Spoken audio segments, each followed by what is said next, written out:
Assalamualaikum warahmatullahi wabarakatuh.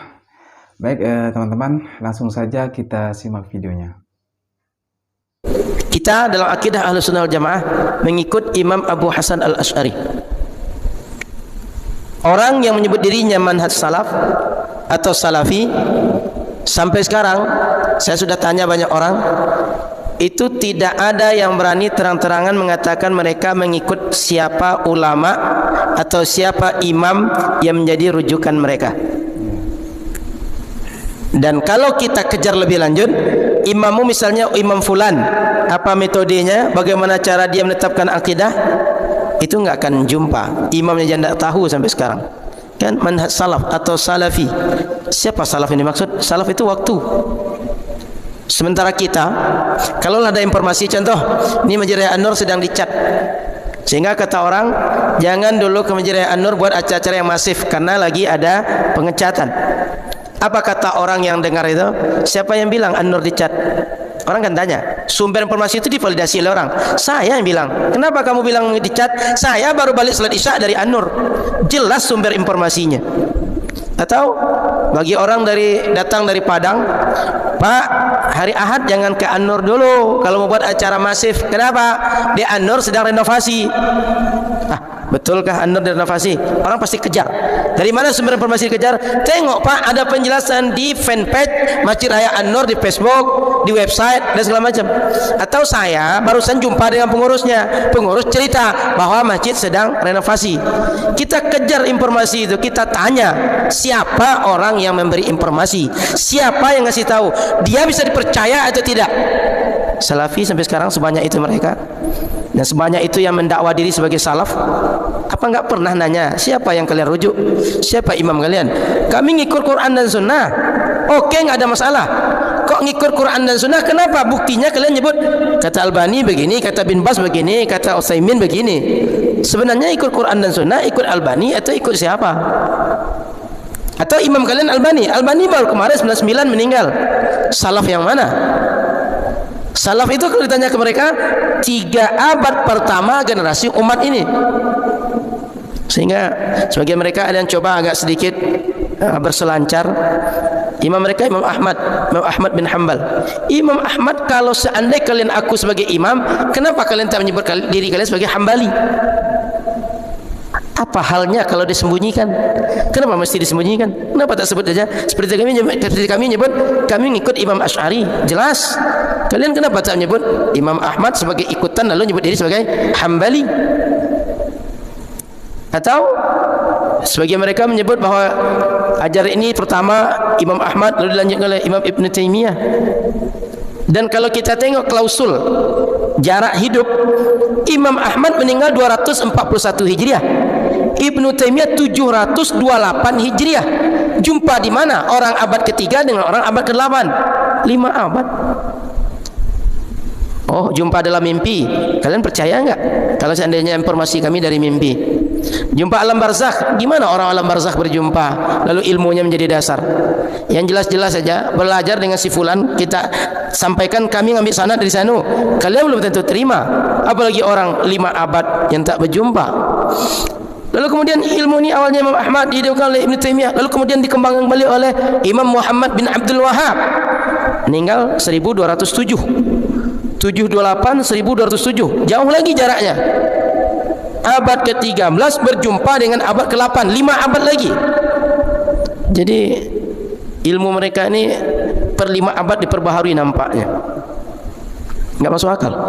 Kita jelas nisbahnya Imam Abu Hasan Al-Asy'ari. Kalau orang tanya Imam Abu Hasan Al-Asy'ari itu siapa? Sirahnya jelas, biografinya jelas. Banyak ulama yang cerita tentang dia. Apa saja kita biografi akan ketemu bahwa beliau namanya Muhammad bin Ismail misalnya, bahwa beliau adalah Imam Abu Hasan Al-Asy'ari. Jelas. Lahir 260 Hijriah, meninggal sebagian mengatakan 320 Hijriah, sebagian mengatakan 323, sebagian 324. Tidak terlalu penting detailnya tahun berapa, tapi beliau termasuk 3 abad pertama generasi umat ini, sehingga bagian daripada salaf. Dan yang anehnya ketika mereka menyebut dulu mengikut Imam Ahmad, kemudian Ibnu Taimiyah, kemudian Muhammad bin Abdul Wahhab, disebut Taimi enggak mau, disebut Hambali enggak mau juga, disebut Wahabi enggak mau juga. Lalu membuat berbagai cerita-cerita fiktif. Muhammad bin Abdul Wahhab ini ada Muhammad bin Wahhab bin Rustum yang ada di Afrika dulu. Itu Khawarij. Kita enggak pernah menyebut orang itu. Yang selalu kita sebut Wahabi itu mereka yang tak mau bermazhab, yang tak mau mengikut ulama 4 mazhab, yang tak mau mengikut akidah Ahlus Sunnah. Jadi kita tidak sedang mengarang-arang menyebut Wahabi, karena memang mereka mengikut Muhammad bin Abdul Wahhab. Di antara bukti otentiknya belajarnya usul salasah. Usul salasah itu akidah yang dibawa, yang dikembangkan, yang dihidupkan oleh Muhammad bin Abdul Wahhab. Akidah rububiyah, akidah uluhiyah, akidah asma wa sifat, yang itu pertama sekali dimunculkan oleh Ibnu Taimiyah. Tak ada dari Quran, tak ada dari Sunnah, dengan akidah trilogi yang dimunculkan oleh Wahabi ini.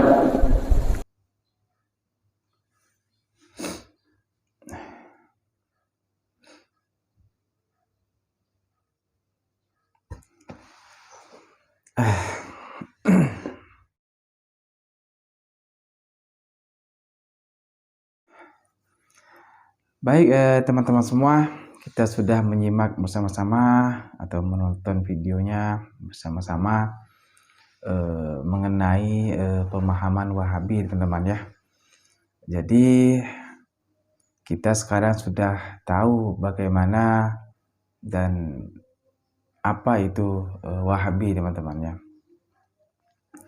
Dan yang kita tahu, teman-teman, bahwa di Indonesia ini juga sudah mulai banyak ya Wahabi, maksudnya pemahaman Wahabi, dan juga ustadz-ustadznya. Mungkin teman-teman juga sudah banyak yang tahu ya siapa-siapa ustadz-ustadz yang ada di Indonesia ini, yang termasuk ke dalam ustadz yang disebut dengan ustadz Wahabi, teman-teman ya.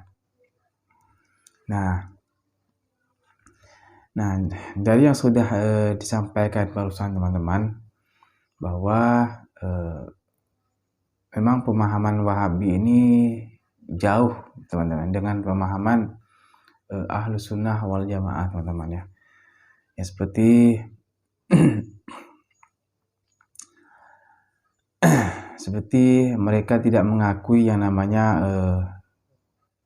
acara-acara seperti yang tidak ada dalilnya, yang tidak ada dibuat di zaman Nabi. Nah, itu seperti ya tahlilan, maulidan, yasinan, dan lain sebagainya. Itu mereka pemahaman mereka itu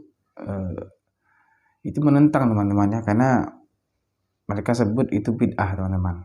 Nah, banyak sekali yang kita sering dengar mereka yang sering membid'ah-bid'ahkan amalan-amalan yang sering kita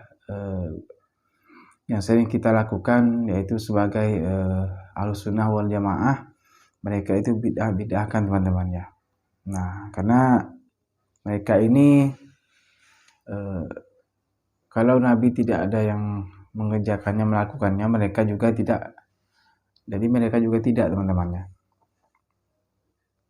Nah, jadi sekarang kita sudah tahu bagaimana apa Wahabi itu, pemahamannya juga yang sudah disampaikan tadi oleh Ustadz Arlon, bahwa Wahabi itu adalah pemahaman dari Abdul Wahhab, teman-teman ya. Makanya disebut Wahabi, teman-teman. Nah, itulah yang banyak sekali di Indonesia ini, teman-teman. Mereka menyebut dengan Salafi, teman-teman ya. Nah, mereka itu tidak mau disebut Wahabi, mereka maunya disebut Salafi. Tapi tetap saja pemahaman mereka yang mereka gunakan itu pemahaman dari Wahabi, teman-teman. Nah, jadi kita sekarang sudah tahu ciri-ciri dari mereka itu bagaimana, teman-teman ya. Baik, teman-teman semua, Mungkin cukup sampai di sini. Lebih kurangnya saya mohon maaf apabila ada kesalahan yang saya sampaikan. Dan teman-teman, terima kasih sudah menonton video ini. Dan terima kasih kepada teman-teman semua yang sudah mensupport channel ini. Mudah-mudahan video ini juga yang disampaikan tadi bisa bermanfaat dan bisa menambah pengetahuan kita soal Wahabi, teman-teman ya. Baik teman-teman semua, saya akhiri. Assalamualaikum warahmatullahi wabarakatuh.